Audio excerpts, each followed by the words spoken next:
अस्सलामुअलैकुम। आज हम एक जो डेमो सेशन डिस्कस करेंगे उसके अंदर हम देखेंगे जो फीड मिल होती है या जो राइस प्रोसेसिंग मिल्स हैं या फिर जो फ्लोर मिल्स हैं, उन सब में जो हमारा इनके सिस्टम है वो किस तरह से काम करता है। तो अगर मैं यहाँ पे एक डेमो अकाउंट लॉगिन करूँ फीड मिल का, तो हमारी ये आ जाती है होम स्क्रीन। तो मैं थोड़ा सा क्विक रिव्यू करता हूँ, बाकी डिटेल में जो ट्यूटोरियल्स हैं या जो इसकी वीडियोज़ हैं वो हमारे यूट्यूब चैनल्स पे अवेलेबल हैं।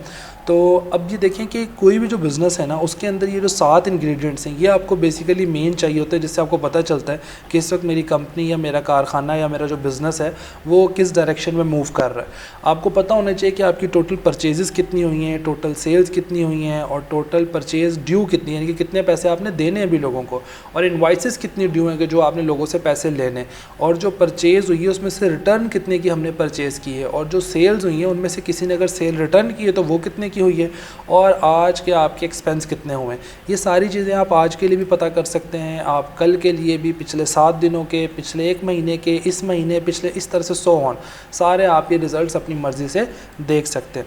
और अगर जर्नल बात की जाए तो आपकी 1 महीने में सेल्स किस तरह से चल रही है, कितनी कितनी सेल हो रही है, आपको इस ग्राफ पे पता चलता है, और इस पूरे साल के अंदर आपकी सेल का क्या ग्राफ रहा वो आपको यहाँ पता चल जाता है। और अगर कोई चीज़ आपके पास से स्टॉक में ख़त्म होने वाली हो तो जो उसकी अलर्ट क्वांटिटी आप सेट करते हैं उसके अकॉर्डिंग यहाँ पे एक लिस्ट जनरेट हो जाती है, जिससे आपको पता चलता है कि मेरे स्टॉक में कौन कौन सी चीज़ है जो ख़त्म होने वाली है, यानी कि ख़त्म होने से पहले ही जो उसकी अलर्ट लिमिट है वो यहाँ पर आ जाती है।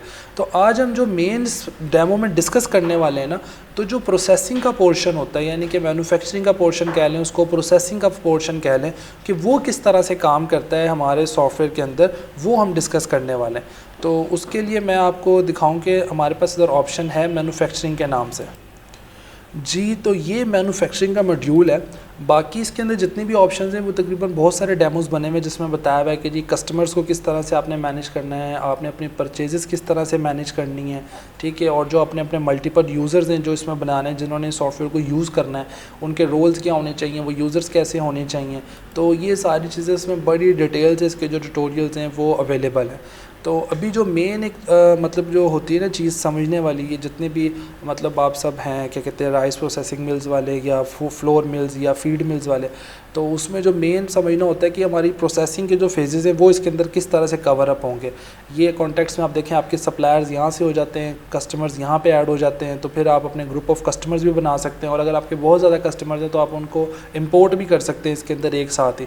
अच्छा, और प्रोडक्ट्स की अगर हम बात करें तो प्रोडक्ट्स की भी बड़ी डिटेल्स यहाँ पे अवेलेबल हैं कि आप अपनी प्रोडक्ट्स कैसे इसमें ऐड करेंगे। अब हम आ जाते हैं मैन्युफैक्चरिंग पे। तो यानी कि इसको आप प्रोसेसिंग भी कह सकते हैं, इसको मैन्युफैक्चरिंग भी कह सकते हैं। उसमें क्या होता है कि आपके पास जो रॉ मटेरियल है वो कोई और चीज़ है और उसको आपने प्रोसेस करना है, उसके बाद आपकी एक प्रोडक्ट बनती है। अब वो सेमी फिनिश प्रोडक्ट भी हो सकती है, वो फिनिश प्रोडक्ट भी हो सकती है, और वो स्टेप बाय स्टेप भी बन सकती है। अब जैसे कि ये फीड मिल का एक इसमें डेमो हमने जो रेडी किया हुआ है, उसमें अगर मैं आपको दिखाऊं कि हैन फीड जो है ये मेरी एक प्रोडक्ट है, लेकिन ये सेमी फिनिश प्रोडक्ट है, क्योंकि हैन फीड एक फीड कंपनी डायरेक्ट हैन फीड नहीं बेचती, वो हैन फीड के कोई बैग्स बना के बेचती है, कोई पैकेट्स बेचती है, कोई बोरियों में बेचती है, तो वो उसकी एक फिनिश प्रोडक्ट बनाते हैं जिसको उन्होंने सेल करना होता है। वैसे वो सेल करने को तो ये वाली फॉर्म में भी उसको सेल कर सकते हैं, लेकिन नॉर्मली जो प्रोसेस चलता है उसके अकॉर्डिंग इस डेमो को कुछ बिल्डअप किया गया। अब अगर आप देखना चाहें कि हैंड फीड, अब बात ये कि सेमी फिनिश प्रोडक्ट है, डेफिनेटली किसी रॉ मटेरियल से बनी होगी, तो ये रॉ मटेरियल इसमें कितनी कितनी क्वांटिटी में जाएगा तो जिससे ये सेमी फिनिश प्रोडक्ट बन रही है। तो अगर हम इसकी रेसिपी, ये बेसिकली रेसिपी का पोर्शन है कि सेमी फिनिश किस किस चीज़ों को मिला के बन रही है और फिर जो फिनिश है वो किन किन चीज़ों को मिला के बन रही है। इन दोनों में एक एग्जाम्पल जो है वो थोड़ा ध्यान से देखने वाली है कि जो सेमी फिनिश है वो मल्टीपल प्रोडक्ट्स को हम मिलाएंगे तो हमारे पास एक बनेगी सेमी फिनिश प्रोडक्ट। तो यानी कि इसमें दोनों तरह से ऑप्शन है, मैं आपको एग्जांपल से दिखाता हूँ। अगर हम इसको व्यू करते हैं तो आप देखें कि आपने जो माइज़ है ये इसमें इंग्रेडिएंट है, ये सारे इंग्रेडिएंट डलते हैं तो हमारी एक सेमी फिनिश प्रोडक्ट जो है वो रेडी हो रही है। जैसे कि अगर हम माइज़ की बात करें तो उसमें 40 kg यानी कि एक बोरी तकरीबन जो है क्वांटिटी वो उसके अंदर माइज़ डली तो उसकी प्राइस इतनी थी, राइस की टिप्स इसमें इतनी डली, कॉर्न इतने डले, फिर कॉर्न, ये जितनी भी आइटम्स हैं इंग्रेडिएंट ये सारे इसके अंदर डले, तो इंग्रेडिएंट की कॉस्ट हो गई इतनी हमारे पास। और अगर हम इसमें वेस्टेज डालना चाहें तो डेफिनेटली जब भी हम कोई चीज़ प्रोसेस करते हो तो उसमें कुछ ना कुछ वेस्टेज होती है। आप वैसे तो हर एक इंग्रेडिएंट की भी अलग से वेस्टेज मैनेज कर सकते हैं जब आप रेसिपी क्रिएट कर रहे होते हैं कि कौन सा इंग्रेडिएंट ज़्यादा वेस्ट होता है। और अगर आप ओवरऑल टोटल वेस्टेज भी काउंट करना चाहें तो आप वो भी इसमें ऐड कर सकते हैं कि इतना मटेरियल वेस्ट हो जाता है। और ये जब सारी आप प्रोडक्शन करते हैं तो अगर कोई उस पर आपको कॉस्ट पड़ती है तो कॉस्ट भी आप उसमें एंटर कर सकते हो। अगर कॉस्ट के ऊपर एक्स्ट्रा कॉस्ट पड़े तो वो भी आप लिख सकते हैं, वो किसी भी वजह से हो सकती है, ड्यूरिंग प्रोसेस कुछ भी हो सकता है। तो टोटल आउटपुट क्वांटिटी जो हमें है वो 500 kg हमें मिलता है। अगर हम ये सारे इंग्रेडिएंट अंदर डालते हैं तो हमें 500 kg मिल रहा होता है, जिसकी टोटल कॉस्ट इतनी बनती है। यहाँ तक तो हो गई सारी ये हमारे पास इंस्ट्रक्शन कि हमने कितनी कितनी क्वांटिटी डाली तो हमने क्या प्रोड्यूस किया। आप ये सारी अपनी रेसिपी का प्रिंट निकाल के भी अपने पास रख सकते हैं कि आपकी किस प्रोडक्ट की क्या रेसिपी है जो चल रही होती है। अब दूसरे नंबर पे जो मैं आपको रेसिपी दिखा देता हूँ वो दिखाता हूँ हैंड फीड की। हैंड फीड की जो रेसिपी है, हैंड फीड की अभी हमने देखी। अब दूसरी हम देखते हैं कि ये पैकेट की जो बैग है हमारे पास 40 kg का, 40 kg बैग के लिए जो रेसिपी क्या कि हैंड फीड 40 kg जब हम डालते हैं तो हमारे पास एक जो है ना वो बैग बन जाता है। ये उसकी रेसिपी, यानी कि आप देखें कि एक चीज़ से ही हमारे पास वो बैग बन रहा है। अब हमने 40 kg के बैग बना दिए। इसमें होगा क्या कि जब हम इनको सेल करेंगे या स्टॉक में हम देखेंगे तो जितने बैग रेडी हो गए ना उतनी हैंड फीड कम हो जाएगी, उतने हैंड फीड के क्या बन गए, बैग्स बन गए। और जब हम बैग सेल करेंगे तो स्टॉक में से बैग्स कम होंगे। तो अब हम इनको प्रोसेस करके भी देख लेते हैं प्रोडक्शन के अंदर। अगर हम प्रोडक्शन में आते हैं तो प्रोडक्शन में फ़िलहाल जो चीज़ें अवेलेबल हैं उनको भी प्रोड्यूस कर लेते हैं और फिर हम साथ कोई एक नई प्रोडक्ट बना के उसको भी देखेंगे कि उसकी रेसिपी कैसे बनाई है और उसको किस तरह से हम प्रोड्यूस करते हैं। तो अभी हम आ जाते हैं ये प्रोडक्शन वाले पोर्शन पे। यहाँ पर हम अभी जो हैंड फीड है उसको प्रोड्यूस करेंगे और फिर आगे जाएंगे। अभी देखें ये हमारे पास प्रोडक्शन अभी तक हो चुकी है जो कि 18 तारीख 7वें महीने को हुई है और ये फीड मिल लोकेशन पे प्रोडक्शन हुई है। ये उसका रेफरेंस नंबर था और कितनी प्रोडक्शन हुई है जी, क्वांटिटी थी 418 kg, ठीक है। ये इसकी प्रोडक्शन हुई है और इसकी जो कॉस्ट है वो इतनी थी जितने की प्रोडक्शन हुई है। अब उसके बाद फिर हमारे जो हैंड फीड है, हैंड फीड बैग है वो कितने प्रोड्यूस हुए हैं, 7 बैग प्रोड्यूस हुए हैं। उसकी डेट भी इधर आ रही है। अब मैं मज़ीद अगर फ़र्ज़ किया ये हैंड बैग ही प्रोड्यूस करना चाहता हूँ कि 40 kg वाले जो बैग हैं वो फ़र्ज़ किया आज की हमारी प्रोडक्शन हुई है, मैं ऐड करता हूँ। ये हमारी फ़िनिश प्रोडक्ट है बेसिकली, तो फिनिश प्रोडक्ट को मैं ऐड करता हूँ इधर। फिनिश प्रोडक्ट यानी कि ये वाला जो मॉड्यूल है, पोर्शन है, ये सिर्फ उस बंदे के पास होना चाहिए जो बंदा प्रोडक्शन डिपार्टमेंट पे खड़ा हुआ है या प्रोडक्शन देख रहा है। तो उसको एक ऐसी एक्सेस मिल जाती है जिसमें सिर्फ वो प्रोडक्शन को ही मैनेज कर सकता है, वो और किसी चीज़ को नहीं देख सकेगा या कर सकेगा। वो यूज़र के रोल्स और उसमें उनकी परमिशंस जो हैं वो मैनेज हो जाती हैं।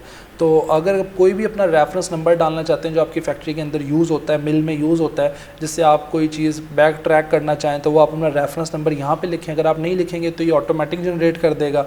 उसके बाद आपने इसमें बताना होता है कि आप अपनी किस बिज़नेस लोकेशन के ऊपर ये जनरेट कर रहे हैं, यानी कि आपकी 2 मिलें हो सकती हैं, 3 हो सकती हैं। और अगर यूज़र को सबके राइट्स दिए हुए हैं तो वो सेलेक्ट कर सकता है। अगर किसी भी एक यूज़र को एक मिल के ही राइट दिए हुए तो वो उसी मिल की प्रोडक्शन को ही मैनेज कर सकेगा, क्योंकि अभी हम एडमिन राइट्स के साथ मौजूद हैं, इसलिए हमें सारी लोकेशंस वो दिखा रहा है। और अब बात आती है प्रोडक्ट की कि किस प्रोडक्ट की प्रोडक्शन हुई है। तो अगर मैं चाहता हूँ कि जी 40 kg जो बैग है इसकी प्रोडक्शन है तो मैं इस पर टिक कर दूँगा। और फिर मुझे अब यहाँ पे ये बताना है कि जो 40 kg बैग हैं वो कितने पीसेस हमने प्रोड्यूस किए हैं। यानी कि एक तो हमें अब हम जब प्रोडक्शन हो जाती है तभी आपने एंट्री करनी है कि कितनी प्रोडक्शन होगी। आप कहते हैं कि जी 60 बैग जो है ना वो हमने प्रोडक्शन की है। जब आप 60 पे इधर क्लिक करते हैं, अब देखें अगर तो चीज़ें मिसमैच है ना तो आपको फ़ौरन ही साथ एरर दे देगा। उसकी रीज़न क्या है कि 60 बैग क्रिएट करने के लिए एक बैग में 40 kg जो है वो जाना था आपकी हैंड फीड। अगर आपके पास हैंड फीड का स्टॉक होगा तो ये इधर से एंट्री करने देगा आपको 60 पीसेस की। अब वो मुझे बता रहा है कि अगर आप 60 पीसेस करना चाहते हैं तो उसके लिए तो आपको जो हैंड फीड है वो इतनी चाहिए 2400। तो इतनी तो हैंड फीड अवेलेबल ही नहीं है। टोटल 188 kg जो है ना वो हैंड फीड अवेलेबल है। उसका मतलब हैंड फीड मेरे पास कम है। तो मुझे कितने बैग करने चाहिए? अगर मैं 5 बैग भी करता हूँ तो देखो 5 बैग पे मुझे एरर दे रहा है। मैं सिर्फ कितने, अगर 4 बैग करता हूँ तो 4 बैग मुझे उसने करने दिए, क्योंकि 188 केजी मेरे पास मटेरियल अवेलेबल था, तो 160 केजी जो है वो यूज़ होगा कि जो मैं हैंड बैग क्रिएट करूँगा। अच्छा, ये प्रोडक्शन वाला मॉड्यूल है। यहाँ पर आप उसको ये भी बता सकते हैं कि अगर किसी वजह से कोई वेस्टेज हुई है, अगर परसेंटेज में वेस्टेज बताना चाहें तो आप उसको परसेंटेज में वेस्टेज बता सकते हैं, और अगर कोई क्वांटिटी वेस्ट हुई है, यानी कि आपने 4 बैग आपने लिखे कि आपने बनाए 4 पीसेस, अगर उसमें से कोई पीस ही वेस्ट हो गया प्रॉपर, तो आप वो पीस की भी एंट्री कर सकते हैं। प्रोडक्शन के ऊपर जो कॉस्ट आई है आप वो इस स्टेप पे भी दोबारा से एंटर कर सकते हैं, नहीं तो जो हमने कॉस्ट बाय डिफ़ॉल्ट सेट की हुई है वही यहाँ पर शो हो जाएगी।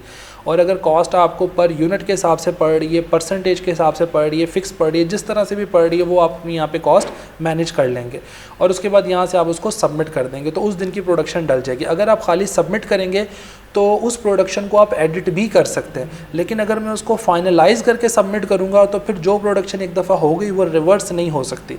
तो अभी फ़िलहाल हम इसको फाइनलाइज़ नहीं करते, सिर्फ इसको यहाँ से सबमिट ही करते हैं। इसको मैं सबमिट कर देता हूँ। मैं आपको एग्जांपल अभी दिखाता हूँ कि अगर बगैर फाइनलाइज़ के जो हम करेंगे तो उसके साथ ऑप्शन आ रही होगी हमारे पास। मैंने इसको किया तो मेरी प्रोडक्शन ऐड हो गई। ये बेसिकली मैंने लास्ट स्टेप की जो प्रोडक्शन थी वो ऐड की है, यानी कि मेरे पास हैंड फीड ऑलरेडी बनी पड़ी थी और मैंने उससे जो बैग्स हैं वो बनाए आगे। तो अब उन बैग्स का जो रिज़ल्ट है वो हम देखेंगे। देखें, जो हमने लास्ट अभी 4 बैग बनाए ना, तो उन 4 बैग्स की जो हमें कॉस्ट ये पड़ी है, और ये अभी हम उसको एडिट भी कर सकते हैं। इस प्रोडक्शन को डिलीट करना चाहें डिलीट भी कर सकते हैं। ये इसलिए है कि आप उसके बाद इसकी क्वालिटी करें और उसको चेक करें, जो आपकी फ़ाइनल रिज़ल्ट आ जाए उसके बाद आप इसको एडिट करके फ़ाइनलाइज़ करके ओके कर दें। फिर जब वो फ़ाइनलाइज़ कर देंगे फिर ये इसके साथ ऑप्शंस ख़त्म हो जाएंगे। जैसे ये लास्ट वालों में से सारी ऑप्शंस ख़त्म हुई हुई हैं, मतलब अब आप इन्हें सिर्फ व्यू कर सकते हैं, डिलीट नहीं कर सकते, क्योंकि एक चीज़ जो प्रोड्यूस हो गई सो हो गई, उसको आपने चेक करने के बाद फाइनलाइज़ कर देना है। तो ये इसका एक शॉर्ट सा प्रोसेस था जो मैंने एक प्रोसेस में आपको दिखाया कि इस तरह से कोई एक प्रोसेस जो वो इसमें मैनेज हो सकता है। इसी तरह से इसमें मल्टीपल प्रोसेस मैनेज हो सकते हैं। आप इंग्रेडिएंट से पहले सेमी फिनिश बनाएं, सेमी फिनिश से फिर दोबारा कोई मज़ीद सेमी फिनिश भी आप बना सकते हैं, और ये इस तरह से आप अगर 10 प्रोसेस भी बनाना चाहें तो 10 प्रोसेस भी मैनेज हो जाते हैं, 50 भी करना चाहें तो वो भी मैनेज हो जाते हैं। तो अब इसमें फिर आप जब अपनी मैन्युफैक्चरिंग रिपोर्ट में जाते हैं तो आपको पता चलता है किस दिन किस लोकेशन पे किस पर्सन ने कौन सी प्रोडक्शन जो है वो ऐड की है, उसमें वेस्टेज कितनी हुई है, उसमें क्या कहते हैं हमें कॉस्ट कितनी पड़ी है, उस पर कोई एक्स्ट्रा कॉस्ट तो नहीं पड़ी। तो ये सारी आइटम्स जो है ना, सारी चीज़ें वो आपको यहाँ पे रिपोर्ट में विजिबल हो जाती हैं हर लोकेशन के हिसाब से, और मतलब ये बहुत सिंपल रह जाता है आपके लिए इसको मैनेज करना। तो मैं उम्मीद करता हूँ कि ये इसका एक जो बेसिक सा इंट्रोडक्शन है ये आपको समझ में आया होगा कि किस तरह से काम कर रहा है, और बाकी इसकी डिटेल इंट्रोडक्शन मतलब जो वीडियोज़ हैं वो भी अवेलेबल हैं यूट्यूब चैनल के ऊपर, तो आप वहाँ से भी देख सकते हैं। तो इंशाल्लाह आपके लिए बड़ा कारआमद और फ़ायदेमंद रहेगा।